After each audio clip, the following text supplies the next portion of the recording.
जरी त्यांचे गुरु शुद्ध असले तरी हे शुद्ध का नाही राहिले? कारण यांची भौतिक आसक्ती अजून गेलेली नाहीये. मग गुरु गेल्यानंतर ते गुरु होतात आणि भौतिक आसक्ती पूर्ण करण्याच्या मागे लागतात.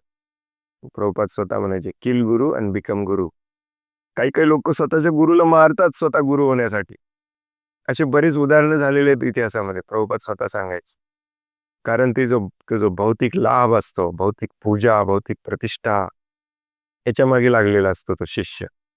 गुरुची प्रतिष्ठा त्याला बघवत नाही. मी कधी एकदा मी गुरु होतो असं झालेलं असतं त्याला. तुम्ही जो प्रश्न विचारला, हा प्रश्न सेम टू सेम प्रश्न अर्जुन विचारतो भगवद्गीतेमध्ये 2ऱ्या अध्यायामध्ये.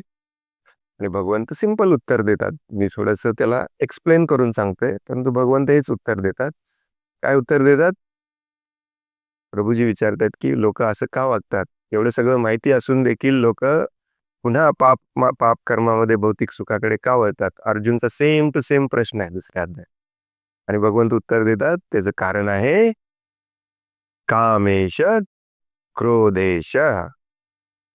भगवंत सांगतात कामेश क्रोधेश सर्वात मोठा शत्रू आहे सांगतात भगवंत. कामेश क्रोधेश. ही काम इच्छा अगदी सूक्ष्म प्रमाणात जरी असली तरी ती आपल्याला भुलवते.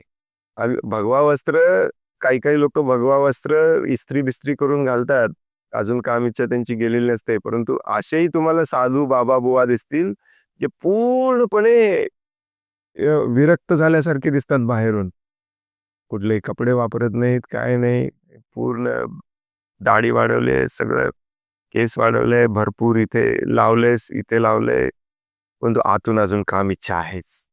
काम इच्छा खूप डेंजरस असते. काम इच्छा म्हणजेच भौतिक प्रकृतीतल्या भौतिक गोष्टीचा आनंद घ्यायची इच्छा. पैसा असो, सुंदरी असो, प्रतिष्ठा असो, काही असो, हे आपल्याला भुलवते. मग मी फॅक्टरी चालवून काम इच्छा माझी पूर्ण करतो, तसंच मी बाबा बुवा गिरी करून माझी काम इच्छा पूर्ण करतो. प्रोसेस सेम आहे.